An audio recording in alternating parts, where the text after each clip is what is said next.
And also, we've also received some concern concerning other fertilizers, which we've taken samples and we shall be taking them to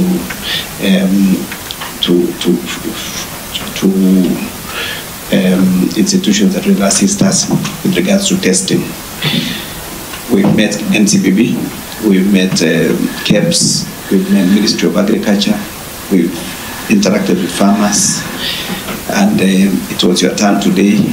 We are still meeting other mentioned or interested parties concerning this fake fertilizer saga, so that we can be able to do our report and table it in Parliament for appropriate action to be taken. Well, I wanted to ask, did any NCBB request for audience with African Uncensored to clarify areas of falsehood or misrepresentation or sensation? And because they claim that they were denied audience by yourselves and you ended up publishing a lopsided documentary. Hi, number two, was there a court order stopping you from publishing the documentary? Who had sought the court order? If you have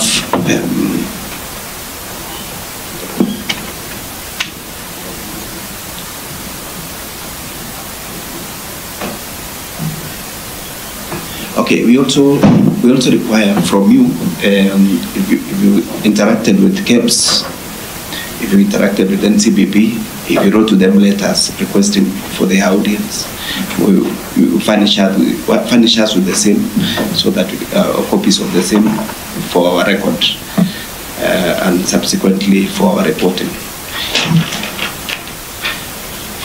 Okay, I want to give my committee members, starting with the DK, then yeah. Okay, thank you, Allana, for that presentation. I think now at least we have a clear view of the actual documentary of what happened. So far, we have serials have appeared, KEBS have appeared, and the ministry have appeared in our committee. And maybe there is a figure that keeps on mutating. I don't know whether you have evidential information that you can share with us. When serials appeared, they talked of the GPC that had been applied, that had been they were able to sell was around between 70,000 bucks, if my memory serves me right. When Kariuki appeared, he was talking about something between 100 to 110,000. From your telephone conversation with the supplier, that is Kariuki, he's talking about 800,000 in terms of the number of 800,000 is the number of bags they have supplied. So we wanted to know whether you have any other information that can collaborate that, because they seem to be, nobody seems to have the right figure of these products. Secondly, you realize when they appeared, the supply of this fertilizer started in 2002, that's around April. By then, it was called soil conditioner. The KEBS, which KEBS have disputed that they have never, in 2022, they didn't have any certification, but they gave us all the same, which is subject to investigation, a permit or a certificate from KEBS that was reading soil conditioner, something like that. Soil amendment conditioner. And cereals, in their presentation, they have said that they were selling it as a soil conditioner, but looking at the back, they presented themselves. Actually, it was reading GPC, organic fertilizer plus or something. There was nothing in the back that was reading soil conditioner. That's all. So when we ask them how will a farmer know it is soil conditioner, they said in front they will inform the farmer that this is a soil conditioner. I think they found it better to inform the farmer than to indicate in the back. So maybe as you are doing your own investigation when you are buying, were your people informed that this is a soil condition, as they allege? Lastly, you have introduced the Dutch thing. Is it the Dutch importation that came around May 2023? So, has there been any importation from 2022 from the same guy on the same product, or how did you find out this import? Where did it go? Or was there such an assignment, and was it the first time they were doing it in May 2023, as opposed to when they started the business in 2022 April? So I think for now if we can get that clarification, the better.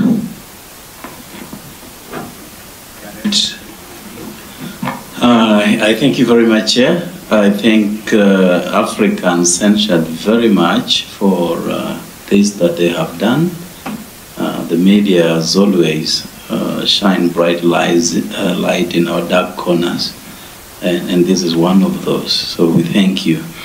I would want to know, firstly, when exactly did you carry out this investigation?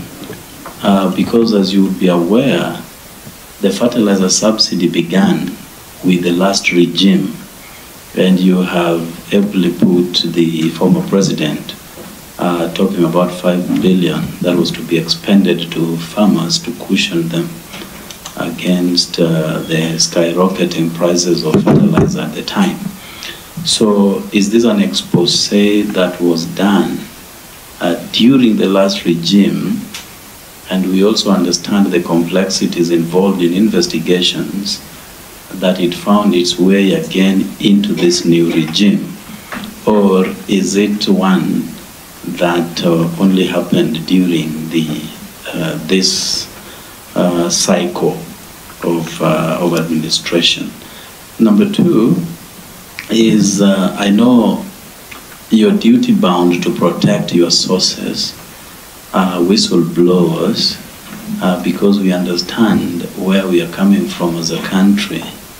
Are you experiencing any challenge where people are compelling you to share your source of information, and therefore how does that sit with the welfare and safety of those who volunteer to give you information? The other question is, being an expensive endeavor, because we have seen your crew in Gilgil, in Meru, in Yatta, and many other places. Who is funding you? And what is your motivation at the end of the day? Again, you went public a few weeks ago telling us about attempts by certain government officials to compromise the release of this information out of the expose. Would you want to be a little more candid with this information with us? And lastly, generally, how safe is African censure? Have you received any threats on your license, threats on members of your team, and threats on you as the CEO, John Allana?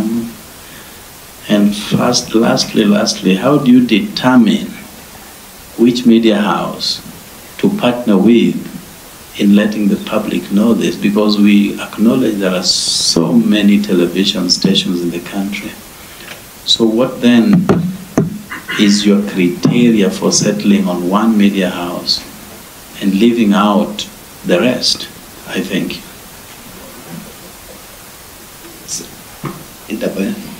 Thank you, Chair, and Allana and your team for your candid presentation, the documentary. And I'm also coming from a journalistic point of view. I am first of all a journalist before a politician. And I just want to ask, according to your documentary, it's more touching on the year 2022-2023. Currently, as a committee in agriculture, we have been going around the country to investigate and to get to the bottom of this fake fertilizer from our farmers. And we found some reports that are closely related to your documentary. And what I'm asking is, since you've been touching so much on the 2022-2023 documentary and expose, are you intending to cross over from 2023 to 2024? Because the fake fertilizer saga continues. Thank you.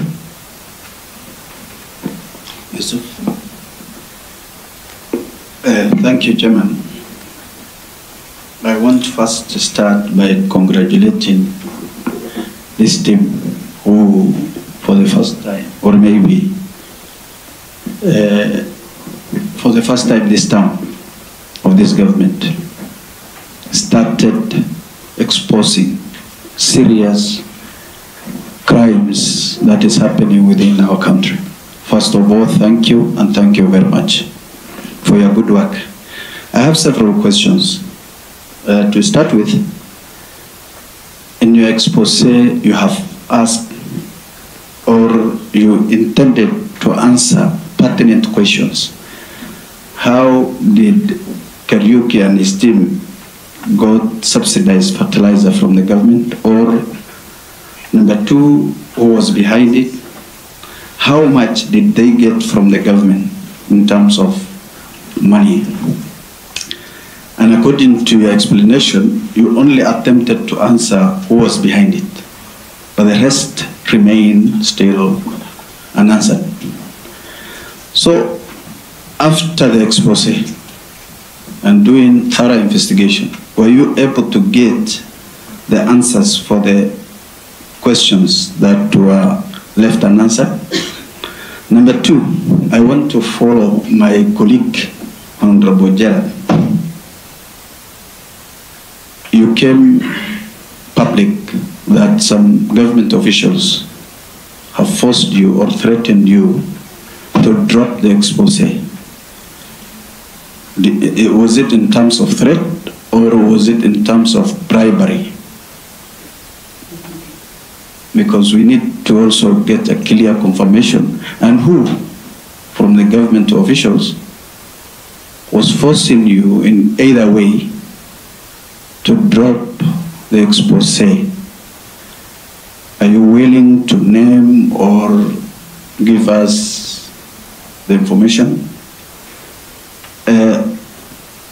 The other question is, we have seen Kariuki contradicting himself in several occasions, which you, when you did a thorough investigation, and you went further to bring some background check on him regarding even Tanzania being jailed or what.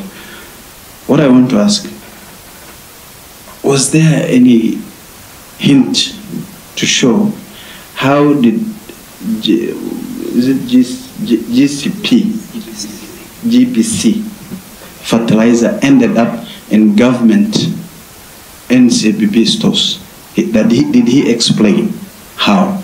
Was there any documentary or agreement, whether it was between him and NCBB?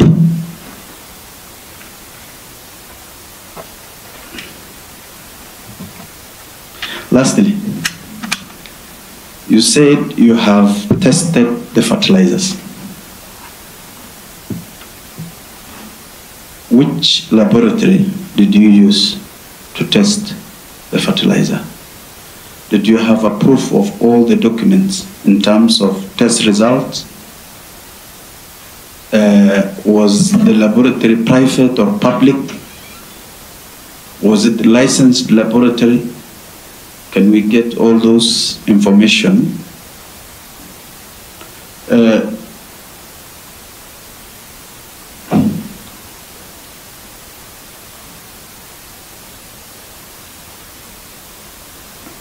The last question.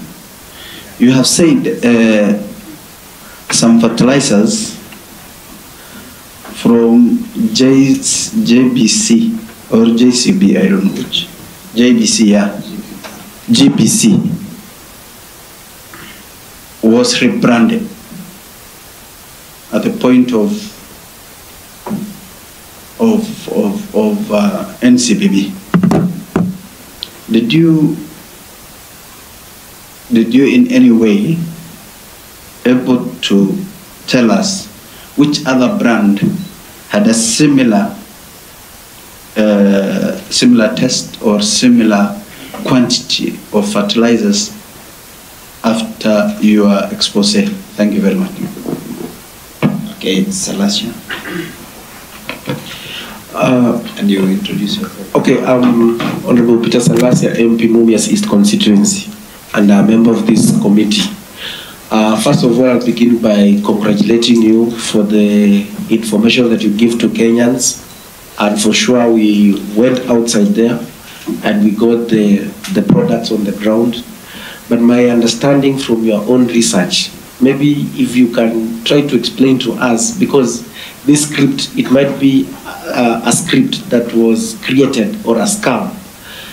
From your own understanding, from your own observation, is this script was meant intentionally from the NCB bosses, serious board bosses, or it was just a script from Kariuki as an individual that is being an opportunist? And maybe if I've ever heard from your own research such kind of a product that has been introduced into the serious board, or this is the first product of such kind of a caliber that has been introduced into the market or to be introduced to the farmers. Thank you. Okay, for the CEO, we need you've told us you took some samples to Egerton University. We'll need the documentation that was supplied. Okay, you can go ahead and answer the question. And members of the committee, first of all, thank you for giving us this audience. With your permission, Vice Chair, I'll also ask some of my colleagues who contributed directly to the documentary to respond to some of the questions that you've been asking. I'll give some general comments in response to some of the questions that have been asked. And for some of the specifics, we'll then reference Cynthia and Sam. So let me begin with your questions, Honorable Vice Chair, about the responses. So NCPB claims that we didn't give them audience. That's not true. We sought audience from them twice and received responses from them via email as well as via phone. So Sam Munia and Cynthia Gishiri were in touch with the head of communications, Mr. Titus Mayo, and the responses that you saw in the documentary came from NCPB. So that, I have no understanding as to why they would say that there was a denial, that we denied them audience when we are the ones who sought it. That I think is best answered by them. Was there a court order? Yes, there was a court order that was sent to us at, let me just confirm the time. So it was sent to us by a person, at least the first one that I received was sent to us by a person who doesn't seem to be involved, at least, in any documentary evidence,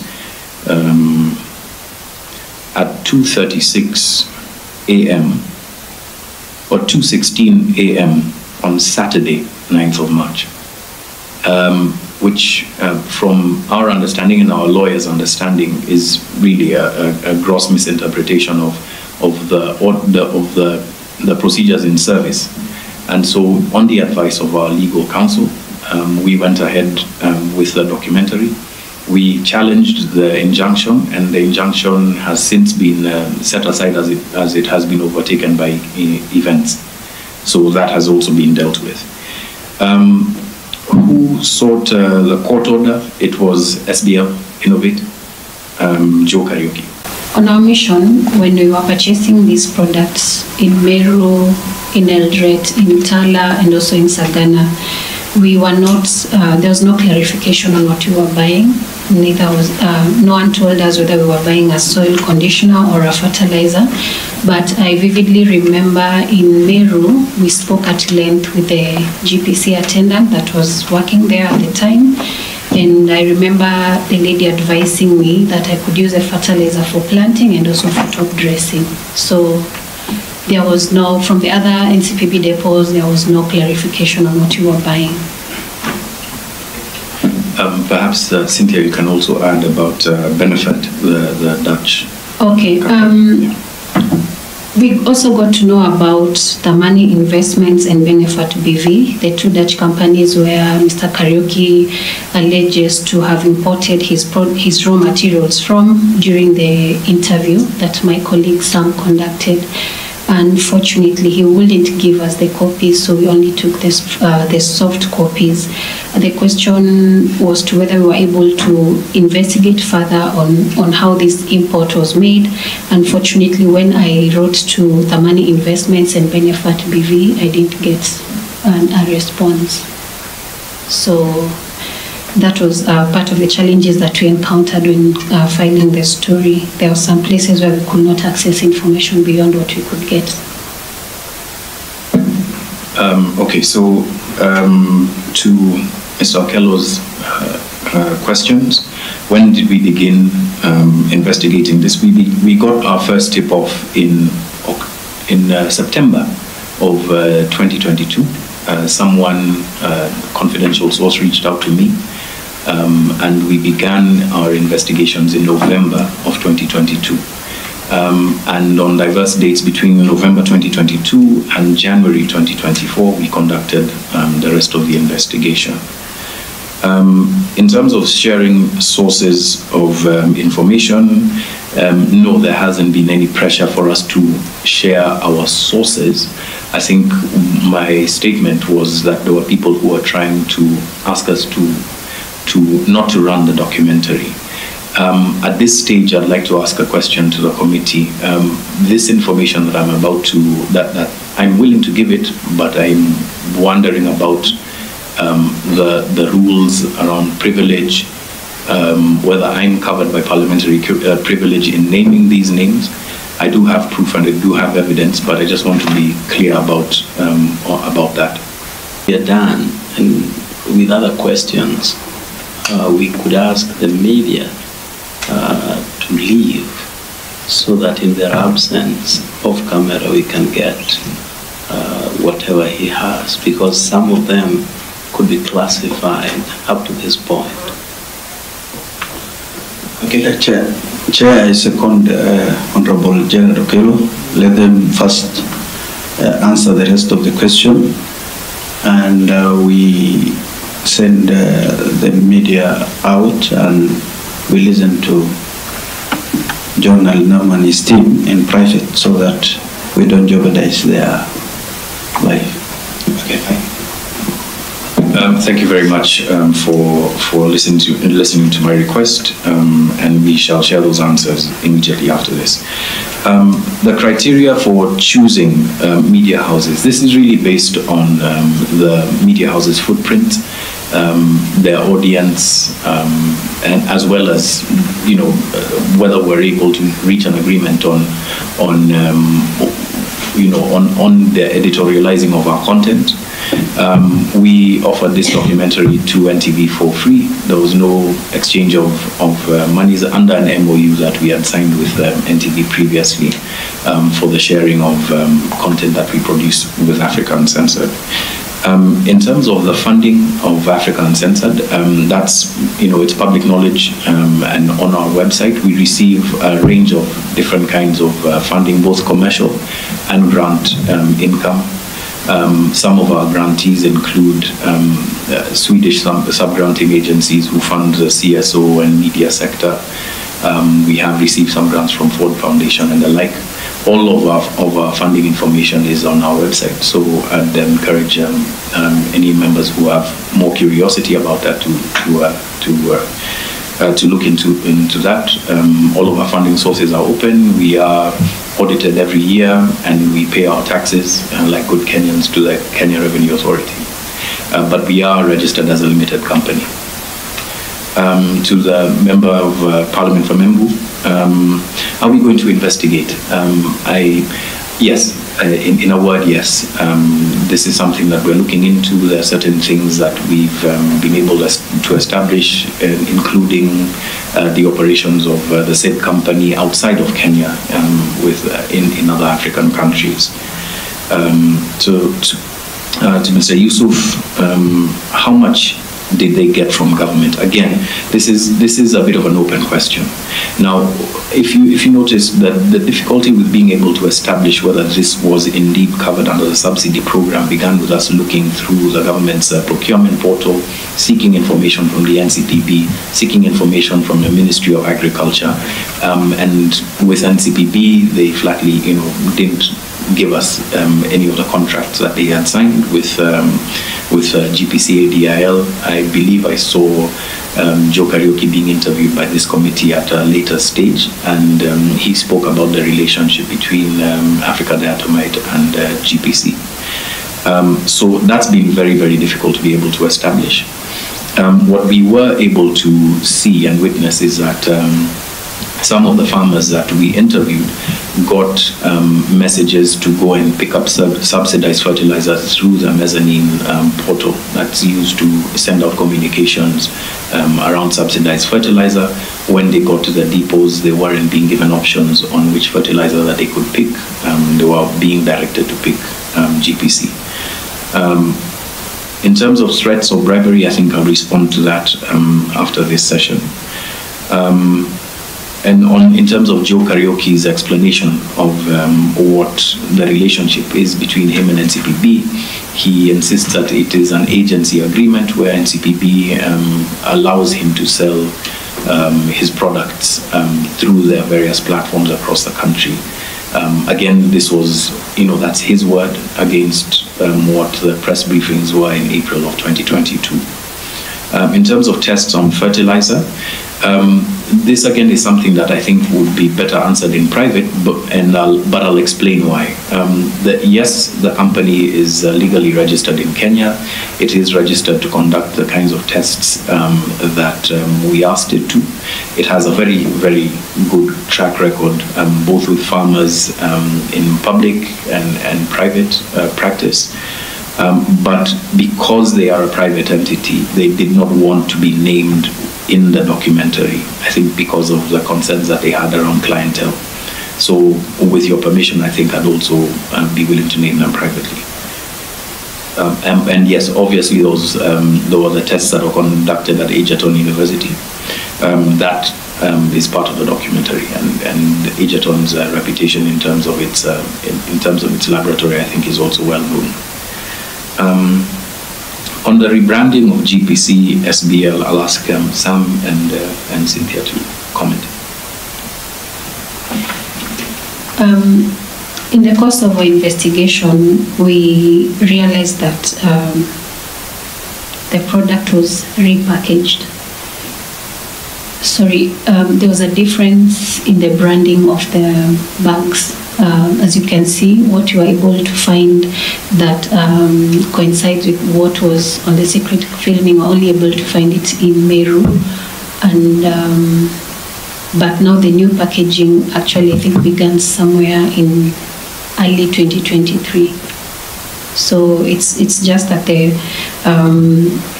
the branding of the packaging in terms of the design was changed, but the product was the same according to the lab results. Yeah, and I think KEBS might be able to provide even further context around the rebranding of that product, because they say that they sent Mr. Kariuki's organization, various organizations, a caution around the sale and the branding of the product that he had between 2022 and 2023. And I think it was at that time that rebranding happened, but I think KEBS might be able to provide a more substantial answer to that. To Mr. Salasia, was Mr. Kariuki an opportunist?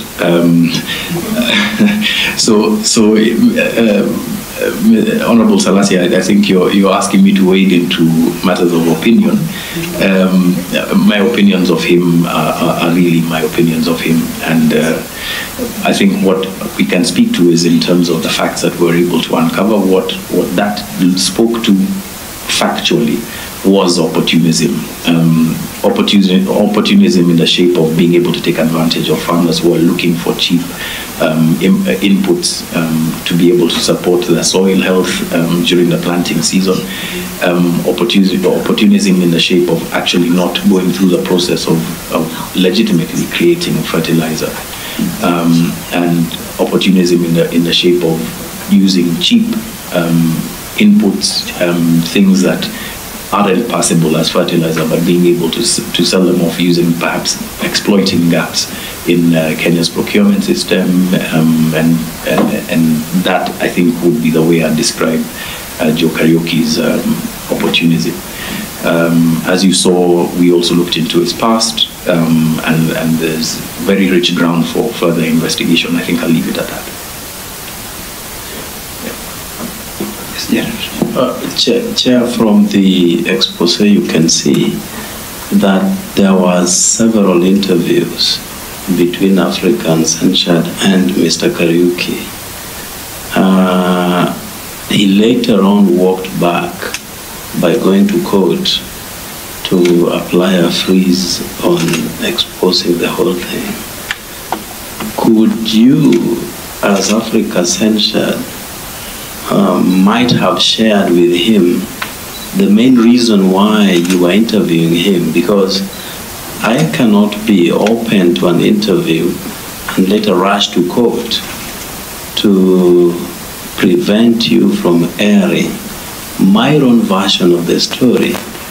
So is there an information that you concealed and therefore he was going to court to stop airing that information? And number two, and finally, I did ask you, recognizing the slippery terrain that you guys operate under, whether you or members of your staff or the license held by African Censured have been exposed to any degree of threat by this regime, because you ruffle feathers of those who sit in high echelons of power. And if that is the case, then as a committee, we can also look into it. Thank you very much, Honorable Okello. In terms of sharing the reasons why we interviewed him, I think this is well covered in policy around right of response. We wrote a very comprehensive letter of right of response, offering him opportunity to comment on some of the questions that we had, and the questions were drawn from the evidence that we found in the field. Cynthia and Sam, would you like to add some of the questions, for instance, just to give the members of Parliament and the committee a flavor of what it is that we asked? I first reached out to Mr. Kariuki on the 12th of January 2024. It was on a Friday. I reached out via phone call, and I followed it up with a text. And my initial question was to interview him on the role of GPC, his product, or the fact that it's being sold under the subsidy program. That was my first question. My second question was about the complaints that we've received from farmers on the poor quality of the fertilizer.